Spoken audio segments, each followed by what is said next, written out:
নদীর দক্ষিণে সাগর, উত্তরেতে কিছু দূরে কলকাতা শহর, ভাইরে কলকাতা শহর।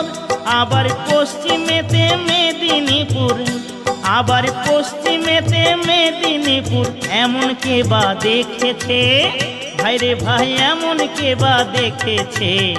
ডায়মন্ড হারবার থানার নিচে যে নদী আছে, ডায়মন্ড হারবার থানার নিচে যে নদী আছে।